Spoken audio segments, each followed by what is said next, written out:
Ya, pemirsa, malam hari ini kita akan fokus membahas tentang dunia pendidikan. Ini penting sekali, masa depan sebuah bangsa dipengaruhi oleh kualitas pendidikannya.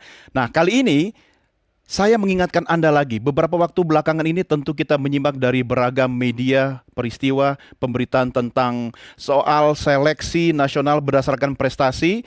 Ada beberapa kekisruhan di daerah-daerah, termasuk juga soal zonasi atau domisili yang akan kita pertajam. Nah, pertanyaannya, bagaimana kita menyelesaikan karut-marut soal pendidikan kali ini? Kami sudah hadirkan narasumber yang akan menjadi panelis dalam program Merah Putih edisi malam hari ini. Bersama saya di studio, saya perkenalkan di sebelah kanan saya adalah seorang pengamat pendidikan, Ubaid Matraji. Mas Ubaid, apa kabar? Baik, Sehat? alhamdulillah Terima sehat. kasih sudah bersama kami, Mas Ubaid. Boleh kasih tepuk tangan, teman-teman?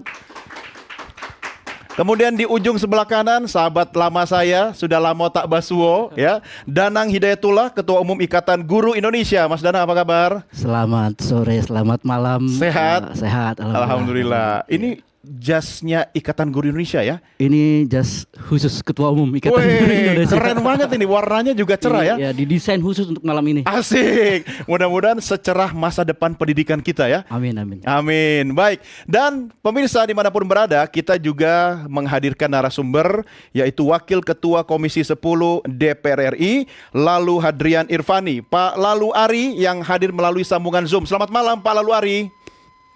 Selamat malam Mas, Assalamualaikum. Waalaikumsalam warahmatullahi wabarakatuh. Terima kasih Pak Lalu Ari sudah bersama kami dan Bapak-bapak narasumber panelis. Sebelum kita mulai diskusi, saya juga, di studio juga banyak rekan-rekan mahasiswa dan pelajar yang nanti akan berdiskusi bersama kita. Apa kabar teman-teman? Sehat? Coba tepuk tangannya yang meriah gimana? Kalau generasi muda kita sudah bahagia, senyumnya cerah, masa depan pendidikan, masa depan bangsa pasti cerah. Amin. Amin. Baik pemirsa, mari kita mulai diskusi kita dengan menyimak tayangan yang berikut ini.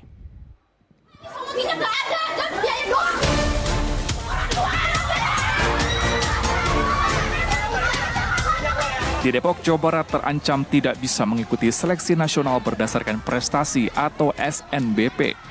Ratusan siswa SMKN 1 Depok berunjuk rasa di sekolah. Unjuk rasa ini diduga akibat pihak sekolah terlambat mengunggah data kepangkalan data sekolah dan siswa atau PDSS. Pihak sekolah mengatakan terlambat, proses pengunggahan data tersebut dikatakan kesalahan operator dan sistem di PDSS. Kejadian ini tuh pernah terjadi atau tidak sebelumnya, dan Bu Lucy itu menjawab tidak.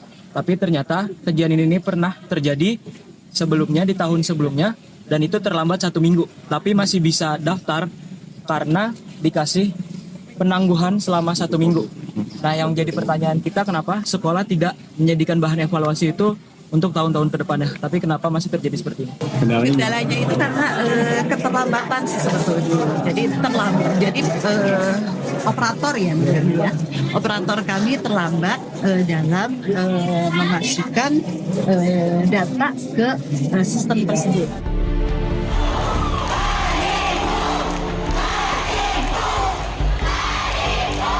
Di Medan, Sumatera Utara, gagal mendaftarkan seleksi nasional berdasarkan prestasi untuk masuk perguruan tinggi. Ratusan siswa-siswi SMK Negeri 10 Medan menggelar aksi di halaman sekolah.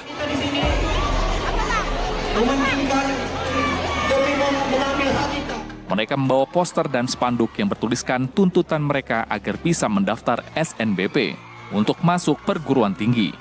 Nah, bentar ya, ibu ada urusan, keluar dia. Terus kami tungguin di depan ruangannya, ternyata dia tidak ada nyangkapin kami lagi, langsung balik ke ruangannya lagi.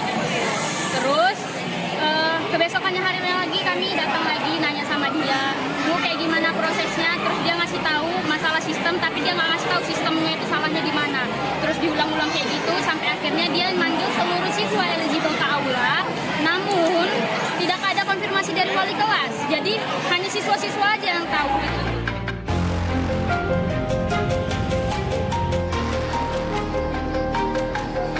Di Blitar, Jawa Timur, puluhan siswa sekolah menengah kejuruan di kota Blitar gagal ikut pendaftaran kuliah jalur prestasi.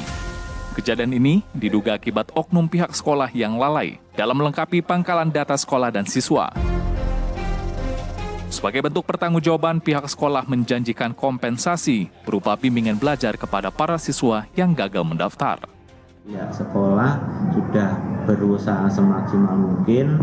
Akhirnya anak saya kumpulkan, orang tua saya kumpulkan. Pihak sekolah memberikan kompensasi bagi anak-anak yang tidak bisa mengikuti jalur prestasi ini. Kita alihkan dibantu dengan bimbel lah, ini bimbel dari GO dan dibantu nanti untuk membantu biaya pendaftaran. Solusi yang konkret sangat ditunggu oleh para siswa karena masa depan mereka yang akan membawa Indonesia masuk dalam target emas 2045. Tim Liputan NTV melaporkan.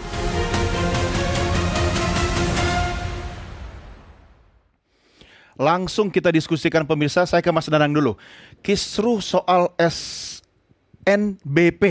Banyak singkatan pemerintah sekarang, takut salah. Salah siapa?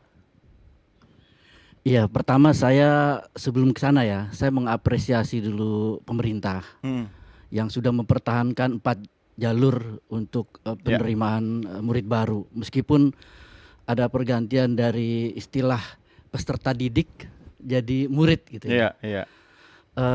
Tapi kemudian belakangan ada terjadi kisruh, polemik dan segala macam, dan saya sangat menyayangkan sebetulnya ketika ada pihak-pihak tertentu yang seakan-akan menyudutkan satu pihak saja. Siapa itu yang menyudutkan Misalkan guru menyalahkan operator, kepala sekolah menyalahkan guru, orang tua menyalahkan kepala sekolah, kepala dinas menyalahkan kepala sekolah. Sebetulnya ini kan tidak bisa lepas dari apa yang kita sebut dengan ekosistem pendidikan. Setuju.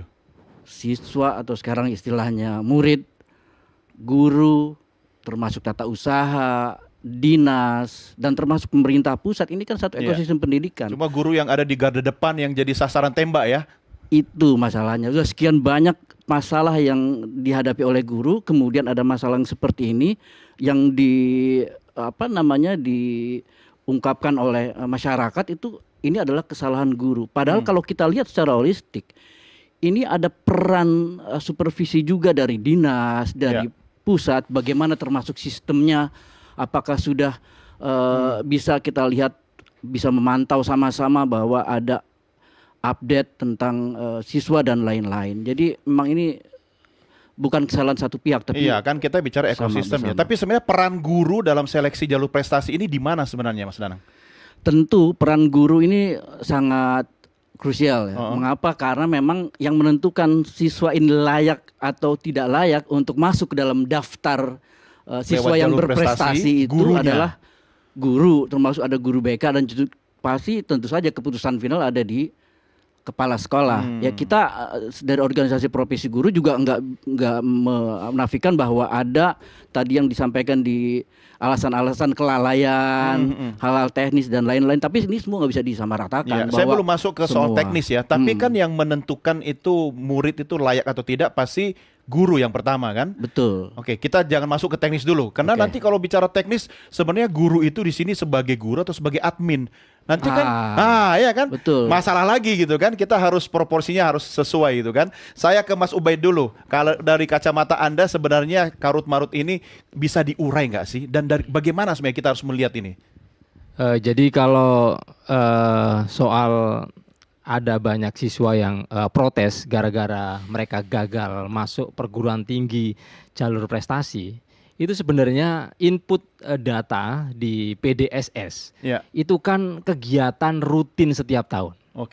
Ya kan, yang dilakukan oleh sekolah gitu. Jadi ini kegiatan rutin, bukan kebijakan baru gitu ya.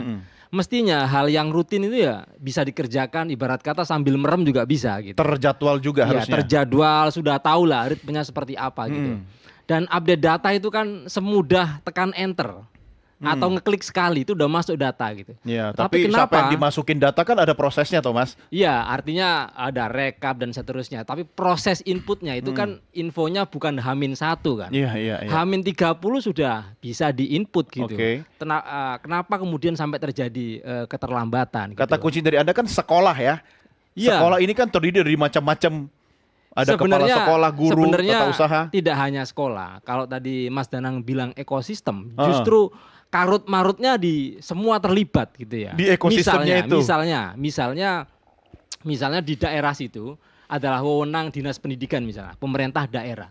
Pemerintah daerah harus punya target ya, punya visi bagaimana supaya peserta didik ya atau murid di daerah tertentu, di daerah yang dia pimpin itu punya ya hak, punya kesempatan melalui jalur prestasi masuk ke pendidikan tinggi gitu. Tapi kan kemudian dinasnya tidak melakukan kontrol, tidak melakukan pendampingan, sekolah operatornya juga deadline-nya lupa tanggal berapa, jam berapa gitu kan. Kabarnya kan ditutupnya jam 15 gitu kan. Inputnya malam gitu. Udah ditutup. Artinya kepala sekolah mungkin nggak mengingatkan operator mungkin sibuk hal yang lain. Fungsi gitu. pengawasan, supervisi maksud Anda. Kalau di daerah kan ada dinas pendidikan. Itu dinas-dinas elit loh sebenarnya kan. Iya.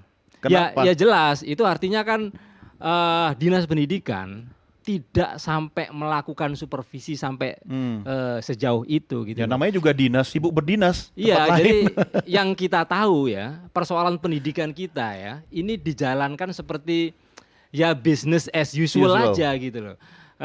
Kepala dinas ya tugasnya tanda tangan Iya, gitu. iya. Tidak punya visi untuk memastikan Loh, tapi berapa target di daerah yang bisa masuk ke PTN misalnya. Nggak Oke. punya target itu. Tapi gitu. sebenarnya kalau business as usual kan ini sudah rutin dong ya, soal penginputan data peserta didik yang Iya. melalui jalur prestasi harusnya nggak. Iya, artinya ini perkara business as usual saja tidak tercapai.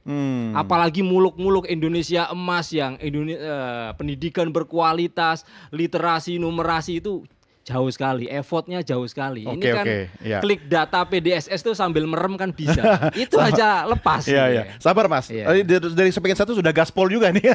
Tapi kita mau tahu ya Pak Lalu Ari, laporan dari masyarakat dan apa yang sudah Anda serap selama ini, jangan-jangan sebenarnya memang seperti kata Mas Danang, Mas Ubaid tadi, ini ekosistem kita nih yang masih berantakan. Gimana Pak Lalu Ari?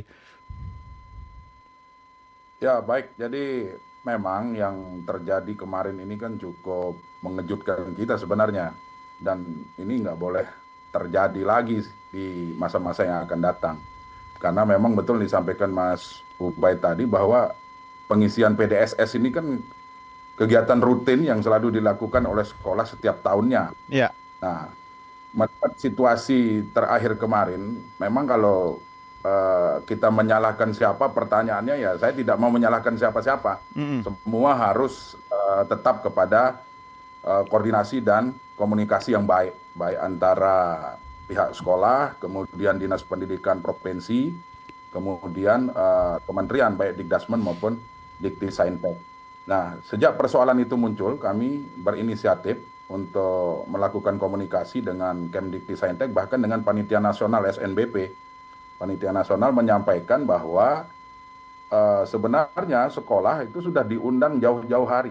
Dinas Pendidikan sudah disampaikan jauh-jauh hari, bahkan diundang ke Jakarta untuk melakukan sosialisasi terhadap cara penginputan, kemudian waktu pendaftaran dan sebagainya.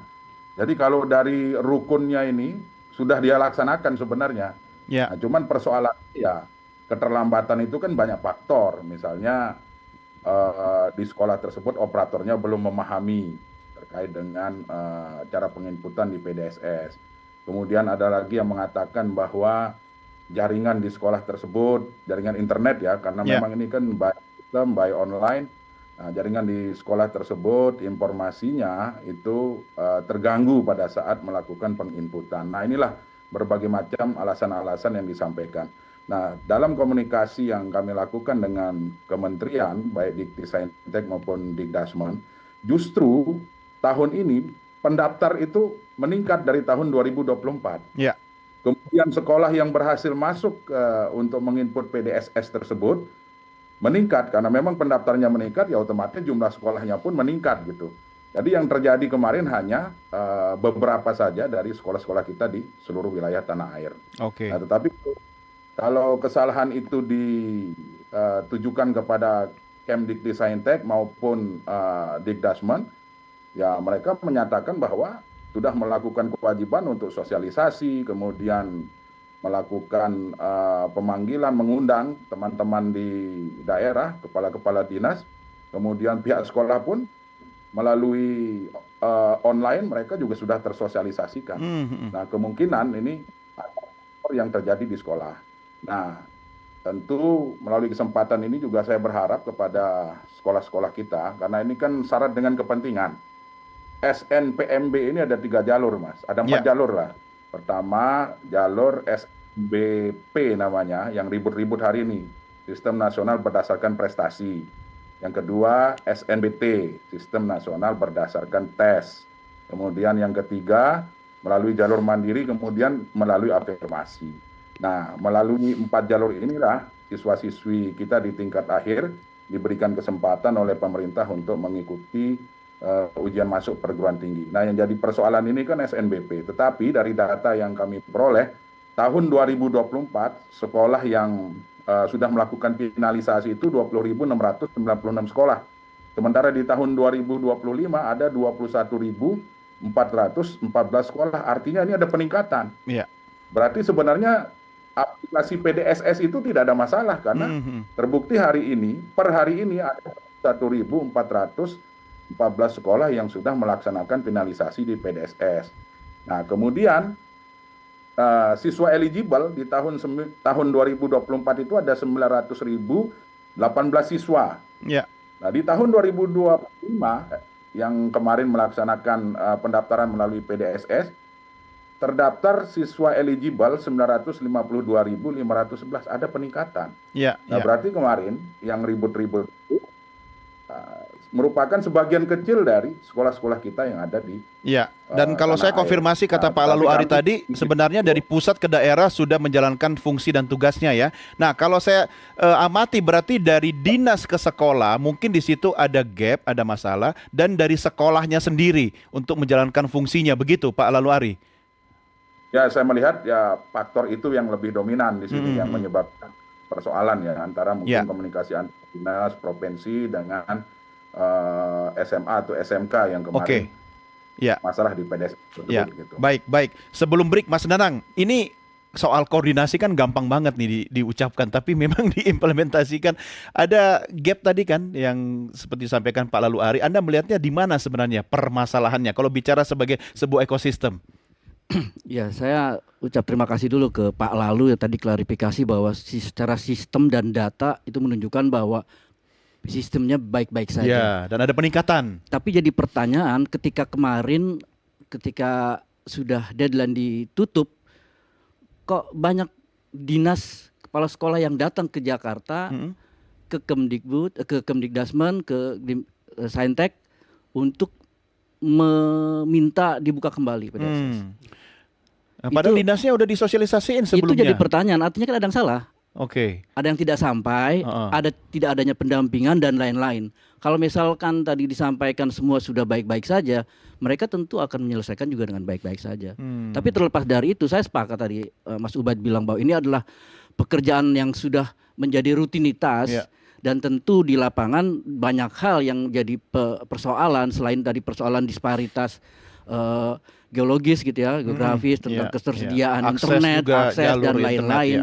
Juga perlu dilihat bahwa pekerja-pekerja yang katakanlah menjadi garda terdepan untuk penginputan data siswa itu kan juga mereka tidak ada dibayarkan gaji, honor dan lain-lain. Di sekolah ini ya? Iya, bahkan mereka tuh harus bisa memformulasikan bagaimana supaya bisa bekerja secara ikhlas. Sebentar, ini staf ini guru atau staf akademik, admin atau apa? Apa guru yang merangkap? Jadi faktanya di sekolah itu berbagai sekolah beda-beda, Mas. Jadi ada yang melimpahkan ke operator, ada yang melimpahkan ke guru honorer, ada yang menjadi tanggung jawab kepala sekolah. Oh, nah, tergantung kondisi sekolah. Betul, kepala sekolah yang menurut saya bijak adalah kepala sekolah yang memang sudah tahu bahwa ini adalah rutinitas tiap tahun dan kemudian mengumpulkan semua